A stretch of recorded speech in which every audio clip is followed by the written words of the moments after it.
बुद्धि का चमत्कार। एक बार किसी राजा के दो मंत्रियों में वाद विवाद हो गया।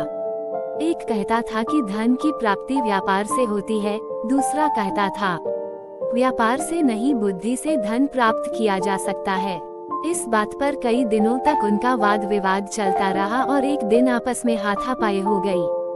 जाहिर है कि दोनों को दरबार में हाजिर होना पड़ा। राजा को जब उनकी झगड़े का कारण बताया गया तो राजा ने उस मंत्री को अपने पास बुलाया जो व्यापार से धन की प्राप्ति मानता था, और बोले जितना धन तुम्हें चाहिए वह खजाने से ले लो और इस बात को सिद्ध कर दिखाओ कि व्यापार से धन की प्राप्ति होती है।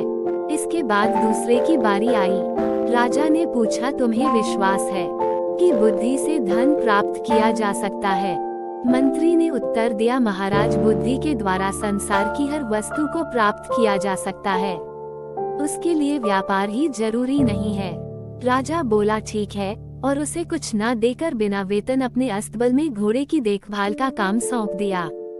दोनों मंत्रियों को आदेश हुआ कि 6 महीने के अंदर अपनी बात प्रत्यक्ष कर दिखाएं, वरना दोनों को कड़ी सजा दी जाएगी।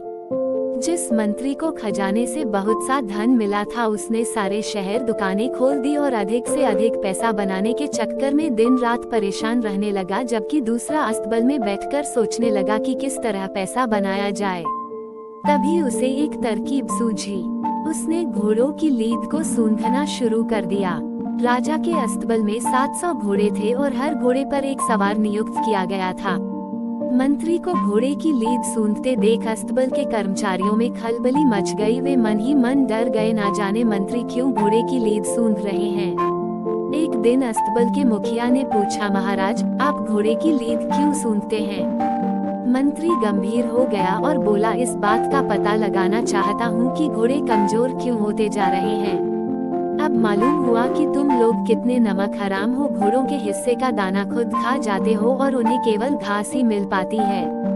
ये बात राजा को बतानी पड़ेगी। ये सुनकर मुखिया की जान संकट में पड़ गई। सोचा, मंत्री ने यह बात राजा को बता दी तो सबको नौकरी से निकाल दिया जाएगा, साथ ही कठोर दंड भी मिलेगा। उसने सभी सवारों से पैसे इकट्ठे किए और एक खासी रकम मंत्री के हाथ देते हुए प्रार्थना की कि वह इस बात की चर्चा महाराज से ना करें। कुछ ही दिन के अंदर मंत्री ने हजारों रुपए लाकर राजा के सामने रखा। मंत्री का ये कमाल देखकर राजा को आश्चर्य हुआ। राजा ने उसे अस्तबल से हटाकर समुद्र की लहरें गिनने में लगा दिया। अब मंत्री जी सुबह से शाम तक समुद्र के किनारे बैठने लगे, जैसे सचमुच लहरों को गिन रहे हो। एक दिन जहाजों के कप्तान ने मंत्री जी को समुद्र के किनारे बैठे देख लिया। वो मंत्री जी के पास आया और वहाँ बैठने का कारण पूछा।